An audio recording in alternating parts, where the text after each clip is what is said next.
Mes salutations à tous ceux qui regarderont cette vidéo. Mon nom est Abate Akoa Yannick.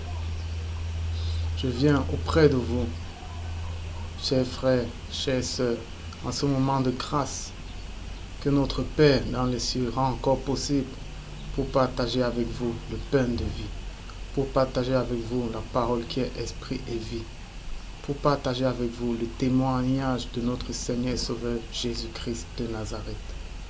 C'est la chose la plus belle et c'est notre souverain bien. Parce que les temps qui arrivent sont des temps difficiles. Le temps des douleurs est à son commencement. Vous reconnaîtrez ces choses par les signes, par les prophéties qui ont été annoncées d'avance, par la parole, par Jésus-Christ et mentionnées dans les écrits de la Bible. Jésus-Christ a annoncé des temps difficiles, des temps de grande désolation, des temps de guerre où les hommes s'égorgeront, des temps de grandes catastrophes naturelles. Ces choses, vous commencez déjà à les voir, mais vous faites semblant de ne pas les voir. Parce que le monde vous voile les yeux, mais même comme le monde vous voile les yeux, vous voyez ces choses. Vous voyez les enfants commencer à être irrespectueux. Vous voyez les pères commencer à être indifférents et ne plus donner l'enseignement de Dieu à leurs enfants. Vous les voyez devenir infidèles. De domicile en domicile, de femme en femme. Vous voyez ces choses. Vous voyez les femmes elles-mêmes devenir des bouts de pain. Vous voyez les gens devenir irréligieux, insensibles, déloyaux, cruels, amis de l'argent, fanfarons, hautains. Vous voyez ces choses parce que l'Esprit a annoncé ces choses dans les écrits de la Bible. La parole l'a dit. Et la parole l'a dit. Et ceux qui ont rendu témoignage ont mis ce que la parole a dit sous écrit. Mais c'est la parole, c'est l'Esprit qui les a inspirés à écrire.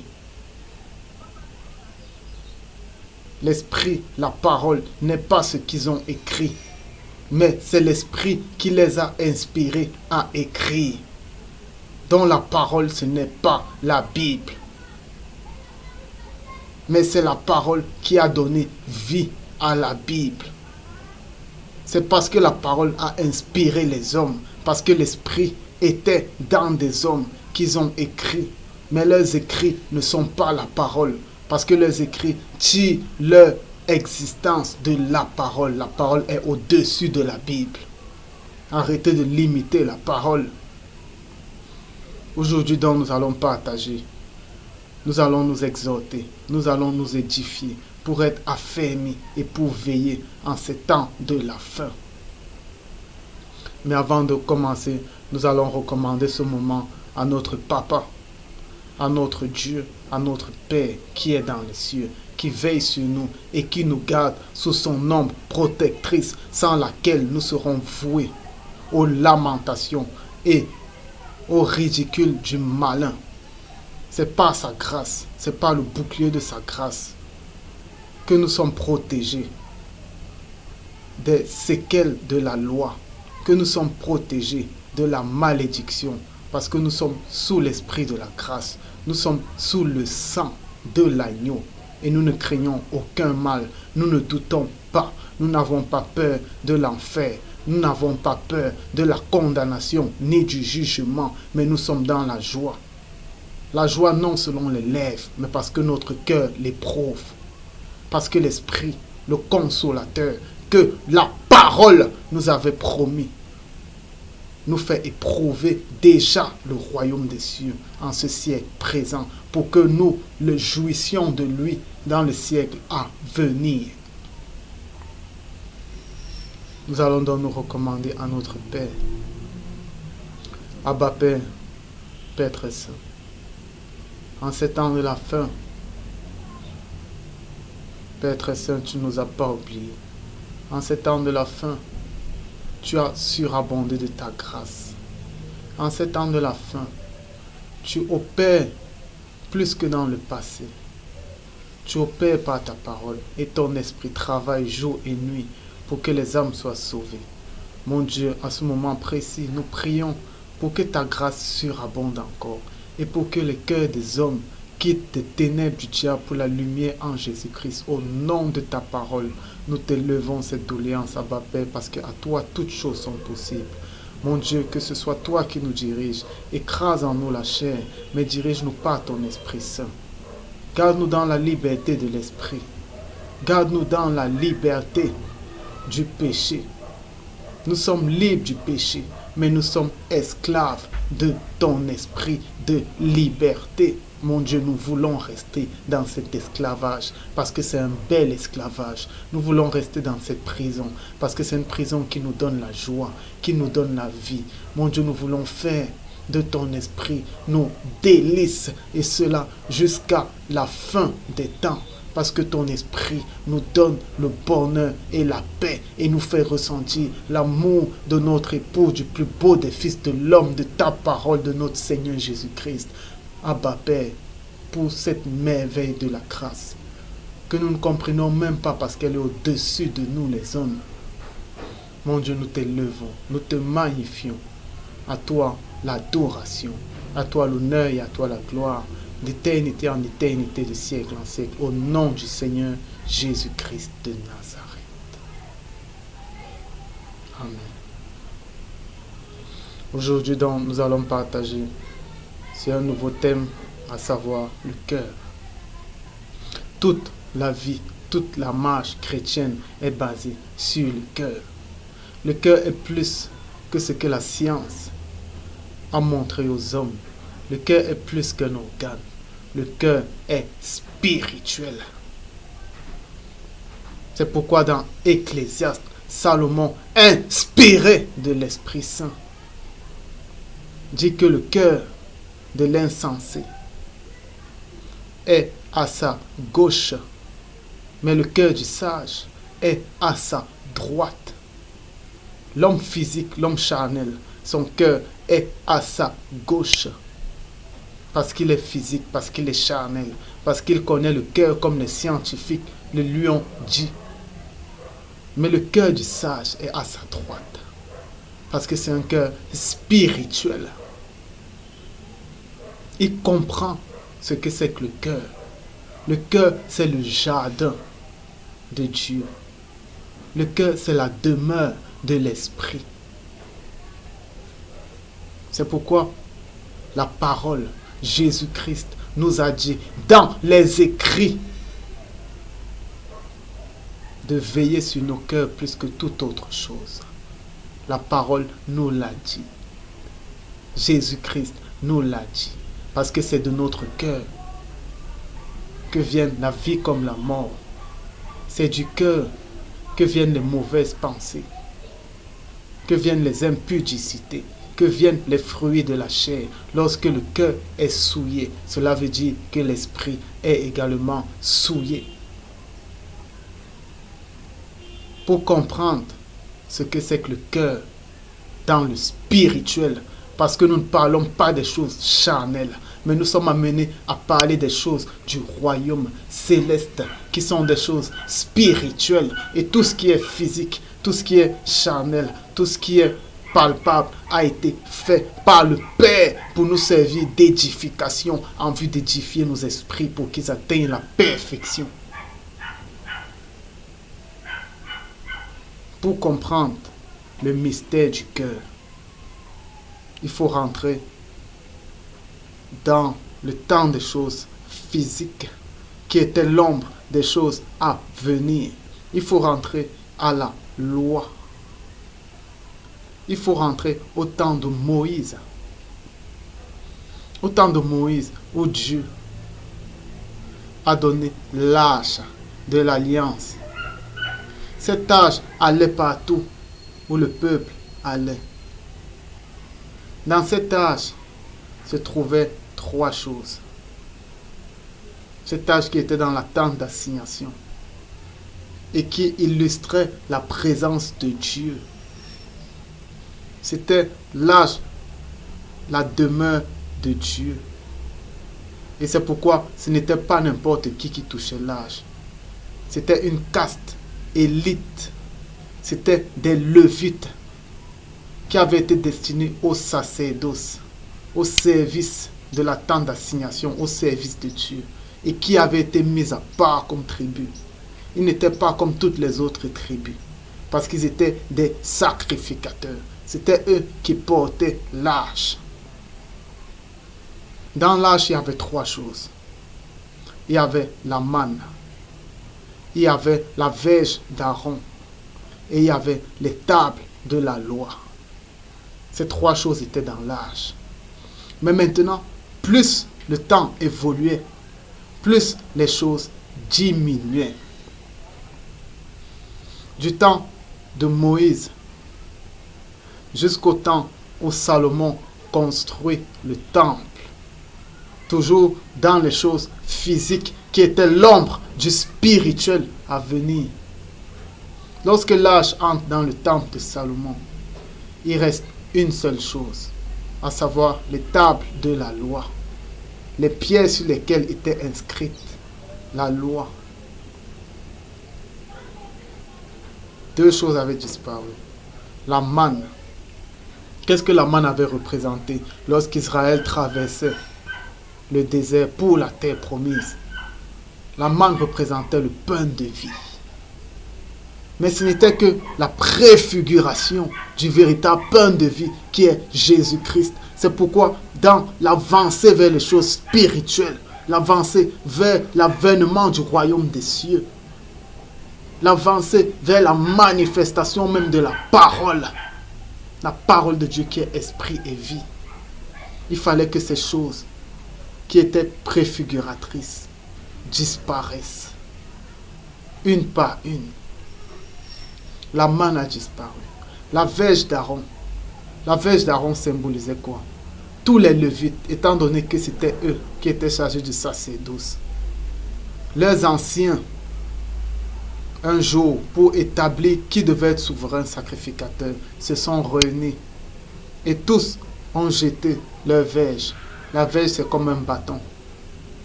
Ils ont tous jeté leur verge. Mais une seule verge a fleuri. C'était la verge d'Aaron. Et par là, Dieu a élu Aaron et sa famille comme souverain sacrificateur.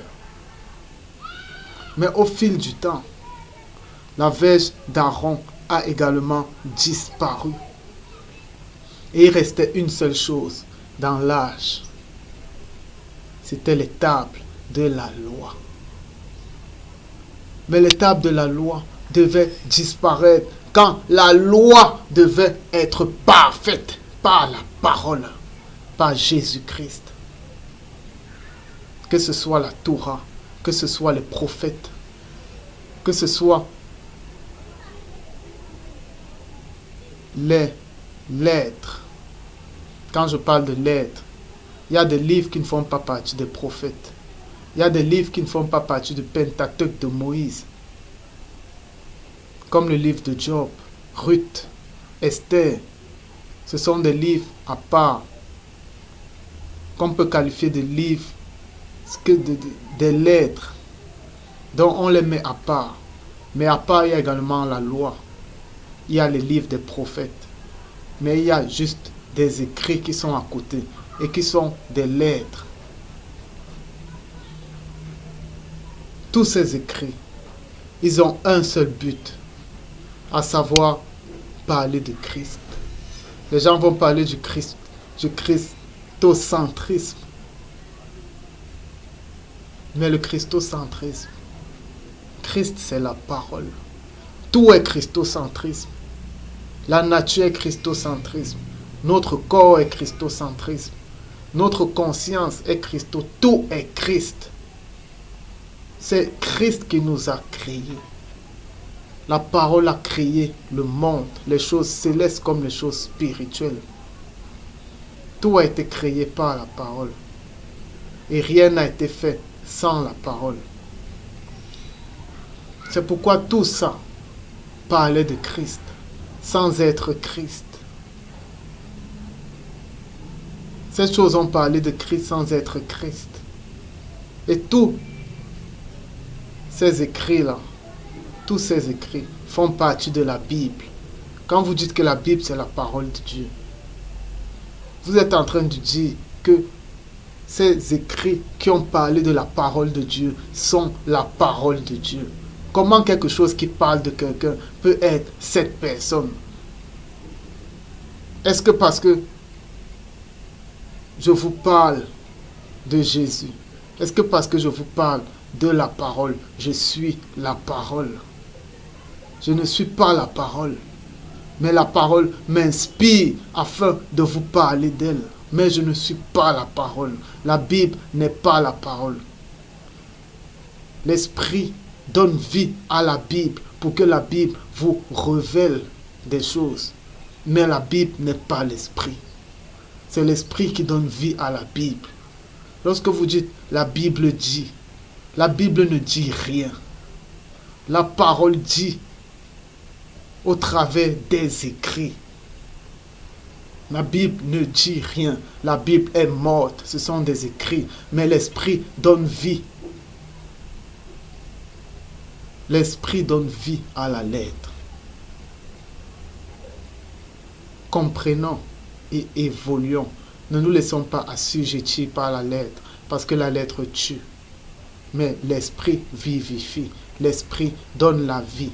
L'Esprit donne la vie à tous qu'elle touche, à tous qu'il touche. L'Esprit Saint donne la vie à tous qu'il touche. Dans le cœur est tout. L'âge donc, il fallait que se manifeste la parole. Parce que la Torah, parce que les prophètes, parce que les lettres avaient parlé et avaient prédit les choses à venir, avaient prédit Christ, avaient prédit l'avènement de la parole même de Dieu. Et cette table de la loi qui était dans l'âge, dans le spirituel, l'âge a disparu. Dans le spirituel, les tables de la loi ont disparu. Vous ne pouvez plus retrouver ces choses. Parce que le physique ne fait qu'obéir au spirituel. Lorsque ces choses ont changé, il y a un changement du physique pour le spirituel. Eh bien, l'âge est devenu le cœur de l'homme. Et c'est dans ce cœur que vient l'esprit. C'est dans ce cœur que vient la loi de l'esprit. Lorsque dans le temps, il y avait la loi physique, la loi sur des tables de pierre qui était dans l'âge, eh bien, dans le spirituel, l'âge s'est transformé en cœur. Et dans ce cœur ont été mis les lois de l'esprit. Et lorsque les lois de l'esprit sont mises dans votre cœur, eh bien, votre cœur commence à produire les fruits de la loi de l'esprit. La loi de l'esprit n'a rien à voir avec l'écriture. Rien à voir avec l'écriture. La loi de l'esprit, c'est une loi qui t'instruit dans tout. La loi de l'esprit donne vie à tout. La loi de l'esprit t'instruit et donne vie à tout ce que tu entends au travers des hommes, de la nature, de la Bible, de tout. Mais ne limitez pas l'esprit à la Bible. Ne limitez pas Jésus-Christ à la Bible. Vous avez tout faux. La même Bible, il est écrit dans la même Bible que tout ce que Christ a fait ne peut pas être mentionné. Tout ce que les apôtres ont fait ne peut pas être mentionné. Ça veut dire qu'il y a plus que la Bible. Il y a plus. Si vous vous accrochez à la Bible, si vous faites de la Bible votre loi, vous serez jugé par elle. Et c'est pourquoi les gens qui s'accrochent à la Bible sont dans des disputes et des querelles. Parce qu'ils n'ont pas compris que la loi de l'esprit vous rend libre de toutes ces choses. Vous aimez et vous aimez. Vous n'avez plus rien d'autre. Donc l'âge s'est donc transformé en cœur. Et dans ce cœur a été mis les lois de l'esprit. Dieu parle à l'homme au travers du cœur. C'est pourquoi on dit que le Père est dans la louange parfaite de tous les cieux. Tous les cieux le louent. Sa création le loue. Il est élevé au-dessus de l'homme. Mais il y a une seule chose qui lui fait baisser les yeux et être troublé. C'est un cœur contrit et repentant. Ça veut dire c'est un cœur brisé. Quand Dieu voit un cœur brisé, il est prêt, il vient vers toi. Il vient vers toi. Parce que tout ce que Dieu regarde, c'est le cœur. Et il regarde le cœur parce que c'est dans le cœur que se trouve l'esprit qu'il jalouse plus que toute autre chose. Même lorsque votre esprit est endormi, il le jalouse parce que c'est son esprit. Dieu jalouse l'esprit. Et lorsque votre esprit s'éveille, eh bien, les anges se disputent d'être messagers.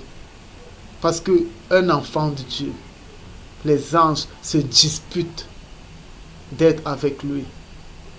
Parce que c'est une bénédiction même pour les anges. Parce que lorsqu'un enfant de Dieu parle, mandaté par Dieu, eh bien même les anges plongent leur regard. Ils plongent leur regard dans la beauté de l'évangile, dans la beauté du royaume des cieux. Donc lorsque votre esprit s'éveille, c'est dans le cœur, l'esprit s'éveille, eh bien Dieu commence à vous parler. La parole de Dieu, Christ, commence à vous parler. Mais il ne vous parle pas dans la chair. Il vous parle dans votre cœur. Parce que c'est votre cœur, c'est dans son cœur que l'esprit habite. C'est dans votre cœur que Christ habite. Il n'habite pas dans la chair, il habite dans le cœur. Et lorsqu'il a commencé à habiter dans votre cœur, c'est fini. Parce que si votre cœur confesse Christ, eh bien vous êtes dans la grâce. Je ne vous dis pas que les lèvres confessent Christ, mais dans votre cœur, vous êtes rattaché au monde. Vous êtes amoureux du monde. Vous êtes fornicateur. Vous êtes menteur. Vous êtes dans le faux. Ça, c'est de l'hypocrisie. Tout est basé sur le cœur. Si votre cœur est vrai, alors vous êtes vrai. C'est dans le cœur qu'on ressent notre foi. C'est dans le cœur qu'on ressent l'amour de Christ. Si votre cœur ressent déjà ces choses, alors vous êtes dans la grâce. Vous êtes sauvés. Mais si vous parlez de Christ, mais que vous avez peur de la condamnation dans votre cœur, vous êtes jugé. Veillez sur votre cœur plus que toute autre chose. Parce que c'est dans votre cœur que se trouve Christ. Veillez sur les fruits qui naissent quand la parole vient demeurer dans vos cœurs. Veillez sur l'amour. Veillez sur la compassion. Veillez sur la miséricorde. Veillez sur la pitié. Veillez sur la vérité, sur la bonté. Veillez sur ces choses tous les jours de votre vie. C'est ça le combat du chrétien. Ne perdez pas votre joie. Ne perdez pas votre paix. Ne perdez pas votre quiétude. Veillez sur ces choses. Peu importe ce que vous dites des lèvres, le plus important, c'est ce que votre cœur pense. Parce que souvent, votre chair vous amène à dire d'autres choses que ce que votre cœur pense. Parce que la chair est trompeuse. Dans la lettre, il y a un certain niveau où l'apôtre Paul, il a dit, faisons un peu preuve de non-sens. Et il a commencé à dire tout ce qu'il a subi. J'ai subi des coups. J'ai fait. Eh bien, il a averti que là, je parle de moi-même. Soyons fous comme tout le monde est fou. Là, ce n'était pas la parole qui parlait, c'était lui. Il y a d'autres épîtres où il dit mon avis à moi. Ça, ce n'était pas l'esprit, c'était lui. Quand il donne dans son avis, après vous allez dire que la parole de Dieu dit. Ce n'est pas la parole. C'est l'homme qui est en train de dire. Ce n'est pas la parole. La parole, c'est Jésus-Christ. Quand Jésus-Christ disait, recommandait des choses à Paul, il lui recommandait des choses. Et ça, c'était dans un contexte précis. Aujourd'hui, l'Esprit recommande encore des choses. Mais comme vous avez limité la parole à la Bible, vous ne suivez même plus ce que l'Esprit recommande. Et c'est pourquoi vous êtes dans des disputes et dans des querelles. Vous divisez les âmes. Vous blasphémez le nom de Christ. Vous faites en sorte qu'il soit blasphémé. Parce que vous avez laissé l'esprit pour assouvir vos convoitises, dirigés par des esprits religieux, des garements. Tout est basé sur le cœur. Si votre cœur est pur, eh bien tout le corps sera pur. Mais maintenant, si votre cœur se laisse séduire par ce que vos yeux voient, par ce que vos oreilles entendent, par ce que votre bouche dit, par les mauvaises compagnies, par les esprits qui vous côtoient dans l'astral et dans le spirituel, parce que Satan, Lucifer, le chérubin déchu, il est également spirituel. Et il fait partie de la myriade qui a le cœur des anges et qui voit la face de Dieu. Lucifer voit la face de Dieu. Et lisez le livre de Job, vous allez comprendre cela. Il voit la face de Dieu, mais il est déchu. Mais même étant déchu, il n'a pas perdu sa qualité d'ange. Et les anges parlent à l'homme dans le spirituel. Maintenant, le Léviathan, qui est le grand dragon, qui est Satan et le diable, lorsqu'il veut vous parler, c'est dans l'astral, parce que c'est dans l'astral qu'il vit. Mais il est possédé par un esprit, à savoir l'esprit de Lucifer, l'esprit du chérubin déchu. Spirituel, astral, physique. C'est comme ça que l'homme est séduit. Il est séduit par des forces spirituelles qui lui parlent. Et si son esprit n'est pas protégé, eh bien il sera séduit. Il va se retrouver en train de faire des choses inconsciemment. Être homosexuel. Faire des choses inconsciemment, sans savoir d'où ça vient, parce qu'il a été séduit par un enseignement. Séduit dans l'astral. Dans l'astral, des gens vont venir vous mettre des idées si vous n'êtes pas protégé. C'est pourquoi cherchez la protection de la parole. Pas la Bible, pas réciter des versets, mais cherchez la protection de la parole qui est esprit et vie. Vivez la parole. Renoncez à vous-même et invoquez le nom de Christ. Il viendra. Parce qu'il est la parole et il n'attend que ça. Tout ce qu'il veut voir, c'est votre foi. Tout ce qu'il veut voir, c'est que vous avez, vous voulez entrer dans le combat. Vous voulez renoncer au monde. Et quand il voit ça, lorsque vous l'invoquez, je veux, Seigneur Jésus, que tu viennes dans ma vie. Que tu me transformes. Que tu fasses de moi ton soldat. Que je fasse le bien. Et que par ta grâce et par ta présence en moi, par la puissance qui est tienne, le royaume des ténèbres soit ébranlé, et bien il viendra. Et c'est là où le spirituel commence. Vous pouvez lire la Bible 10 000 fois. Si vous n'êtes pas spirituel, ça ne vous sert à rien. C'est le spirituel qui inspire la Bible. Sans le spirituel, la Bible c'est un bouquin vide. Même s'il y a des moments où Jésus a parlé dans la Bible, même s'il y a des moments où la parole disait des choses, vous n'allez rien comprendre. Vous n'allez rien comprendre. C'est l'esprit qui vous donne la soif de comprendre la parole. Le cœur est le centre de tout. Le cœur est le centre de tous les combats. Ne regardez pas tout ce que vous voyez autour de vous. Ça ne sert à rien. Tout ce que vous voyez, toute la séduction du monde, toutes les musiques sensuelles et sexuelles, toute la pornographie, tous les jeux de hasard, toutes les petites filles qui s'habillent dénudées, toutes les voitures qui brillent, toutes les grosses maisons, tout ça, c'est pour vous. C'est vous qu'on cherche. On cherche vos cœurs. On veut séduire vos cœurs. On veut corrompre vos cœurs. Parce qu'on sait que si on a corrompu votre cœur, on a corrompu votre âme et votre esprit. Parce que votre cœur, c'est le jardin, c'est le temple de tout. C'est le temple de l'esprit. Et Dieu jalouse son esprit.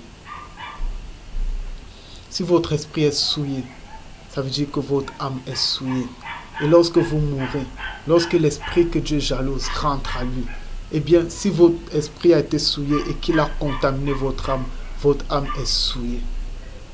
Et parce que votre âme est souillée, vous allez commencer dans la honte. Avant d'attendre le jugement et aller dans la honte éternelle, vous allez souffrir comme le riche a souffert. Mais si votre esprit est éveillé dans la connaissance du véritable, eh bien vous quittez de l'âme vivante à l'esprit vivifiant. Vous devenez spirituel. Et à ce niveau, Dieu commence à vous parler. Il vous parle par des songes, il vous parle par des visions, il vous parle par la Bible, il vous parle par les hommes, il vous parle par la nature. Salomon a écrit 1 millier de cantiques sur les animaux. Ce n'est même pas mentionné dans la lettre. Vous limitez l'esprit à la lettre. La lettre est limitée. La lettre a très peu de vérité. Tout c'est l'esprit. Si votre esprit est pur, si vous marchez dans la sanctification, si vous marchez dans la crainte de Dieu, dans la soumission, si vous marchez dans les fruits de l'esprit, eh bien Dieu commence à vous parler. Mais Lucifer, qui est également spirituel, il vous parle. Mais à ce moment précis, vous discernez. Quand Lucifer vous parle, vous discernez. Et vous faites le contraire de ce qu'il vous dit de faire. Ça, tout c'est le cœur. Tout le combat que vous voyez, c'est le cœur. C'est pourquoi veillez sur votre cœur, parce que votre cœur, c'est l'âge, c'est la demeure de la loi de l'esprit.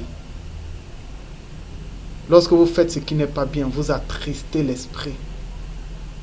Et à force d'attrister l'esprit, vous éteignez l'esprit. Lorsque vous éteignez l'esprit, votre âge est vide. Et lorsque votre âge est vide, des esprits impurs vont venir s'installer. Et si des esprits viennent s'installer dans votre cœur, des esprits d'impudicité, des esprits de fornication, des esprits de cupidité, eh bien, le physique ne va faire que manifester ce que le spirituel a accepté. Si votre cœur est souillé, votre corps sera souillé. Tout c'est le cœur. Et qu'est-ce qui purifie le cœur? C'est la parole. La parole est esprit et vie. La parole, c'est Jésus-Christ. Pour recevoir la parole, il faut renoncer à soi-même, laisser le monde, laisser les convoitises, laisser tout ce qui vous attire, laisser tout ce que vous considérez comme un bien pour vous et abandonner voir la parole. Il n'y a plus de temps. Il n'y a rien à espérer de ce monde. Ce monde est passager. Entrez dans le combat. N'ayez plus rien. Entrez dans le combat. Et dès que vous avez renoncé à tout, invoquez le nom de Jésus-Christ. Il viendra dans vos vies. Et il commencera à faire en vous la purification de toutes choses.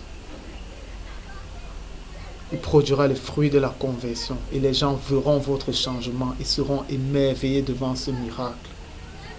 Et leur conscience témoigneront que la parole a travaillé dans vos vies. C'est ça le plus grand des miracles. Et c'est pourquoi lorsqu'une âme se répand, il y a une fête au ciel. Tout est basé sur votre cœur. Vous pouvez dire des choses de la bouche, mais tout ce que Dieu voit, ce qu'il entend, c'est ce que votre cœur dit. Il y a des paroles vaines qui vont toujours sortir de l'homme parce que la chair est pécheresse.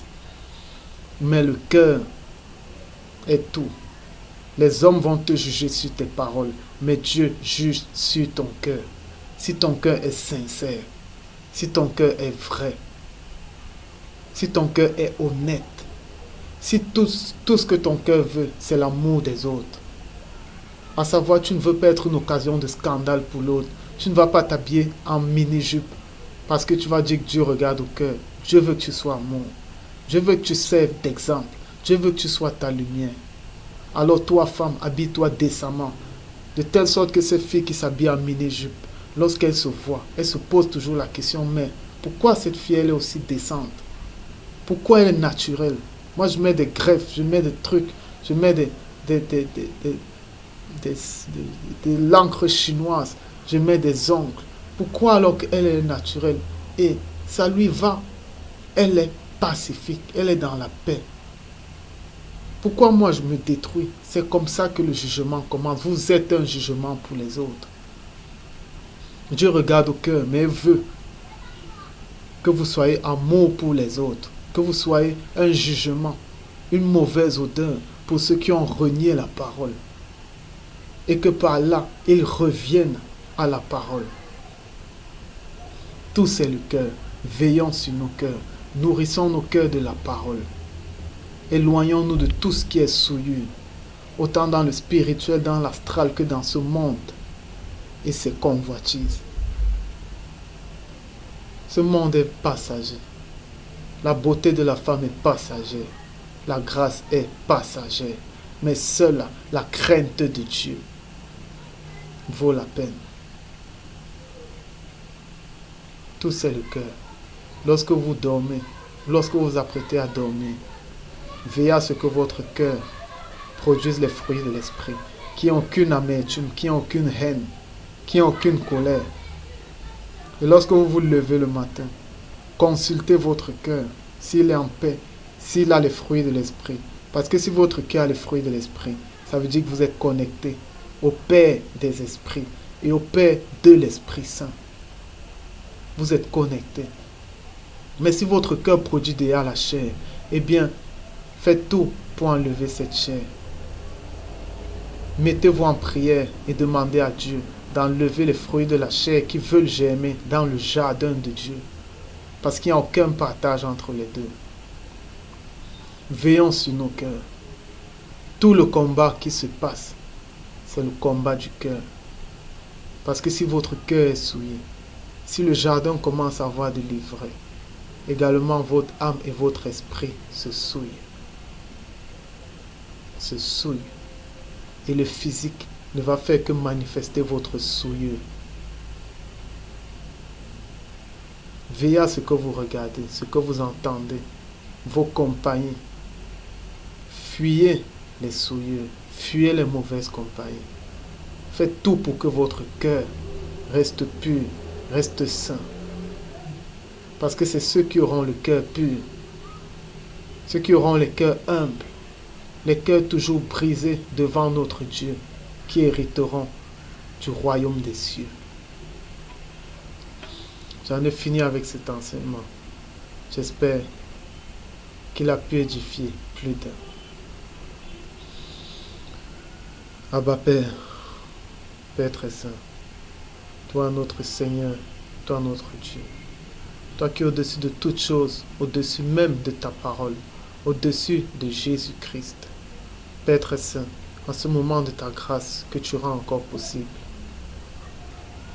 nous nous recommandons entre tes mains. Nous déposons nos cœurs entre tes mains avec toute sincérité et avec toute honnêteté, afin que tu les tailles par ta parole, que tu les émondes et que tu daignes encore y surabonder de ton esprit. Mon Dieu, l'enseignement, ce n'est pas ce que nous disons, mais l'enseignement vient de ton esprit, parce que c'est ton esprit l'enseignant. Mais ton esprit demeure dans nos cœurs. C'est pourquoi, mon Dieu, garde nos cœurs irrépréhensibles.